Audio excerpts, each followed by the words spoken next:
people where they follow me. Oh, Oba no dey here. Odogu. Make Oba no dey. Oba for come do. Oba for come help me do. Odogu. You see this, my followers? Odogu. Make I show you around. Wetin they call likes and followers. Make I show you. Ní tèmi ìjà ti bẹ́ sílẹ̀ lẹ́ẹ̀rin àwọn followers Lizzy Anjorin àti àwọn followers Ìyábọ̀ Òjó. Ọ̀rọ̀ náà ni Lizzy Anjorin tí ó wá address ní èní àti wípé àwọn followers Ìyábọ̀ Òjó wọ́n sọ wípé gbogbo likes tí Lizzy Anjorin ti ní wọ́n ní kò tó àpẹsí mẹ́wàá àti Ìyábọ̀ Òjó tí ó ti ní. Ẹ̀yin yan wa ẹ jẹ́ ká wo ọ̀rọ̀ náà bí òṣèré látẹnu Lizzy Anjorin. Wetin they call followers and likes. Make I show you. You don't know before I go show you, but hold on.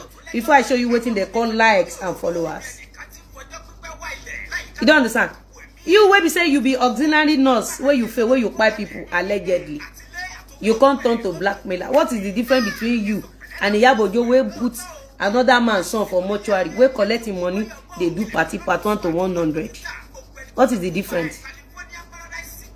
What is the difference between you, wey buy mama and pikin wey just born allegedly, and Iyabo Ojo wey carry another man's son put for mortuary?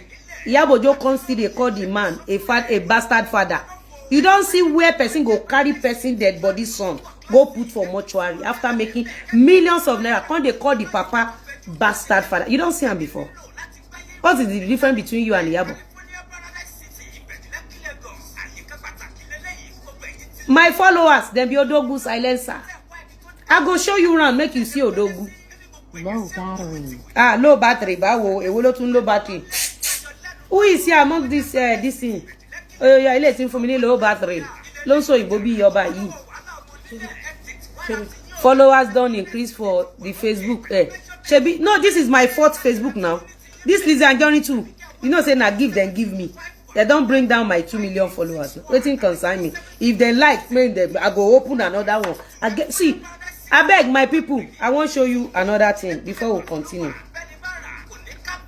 With my 1 follower, come and see. Come and see.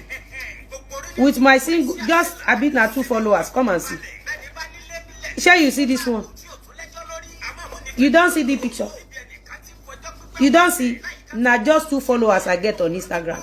2 followers on Facebook. You see this thing? You see this thing? I go soon post them. If I post them now, you see them? You see them? You see them? You don't see the video. You see anybody where we say God bless me. I be blocked for I want to garden waye. See, you go call me. Now this kind of people I won't make them like me. You see this kind people where they wear this kind of thing. Now their like I depend on. No be people like you. I know they depend on people like you for like and love.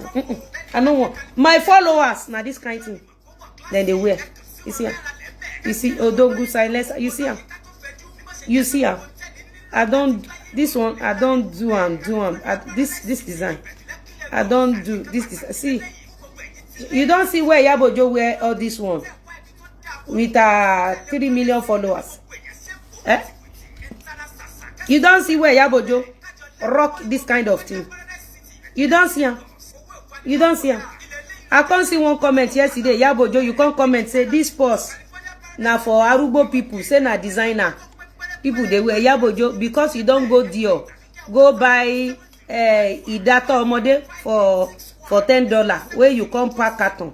Why you not show us the thing where you buy for Dior? Why you not show us for house? You think say I no say na fake bag, fake everything, then carry come for now. You go buy it later. This thing bib wey pikin they use, you go buy that one $10 for Dior. You can't. Iyabo, if timba mu ma fi ẹ̀ṣẹ́ fọ́ ojú ìyá ẹ̀. Ẹ̀ṣẹ́ ọ̀rọ̀ ni ma fi fọ́ ojú ìyá ẹ̀. I know me I'm not after who won't follow me here. Mrs. Anikulapo, these are the people where they follow me. You go and check my followers. You see some of them, Odogu silencer. Now this kind of people they follow me.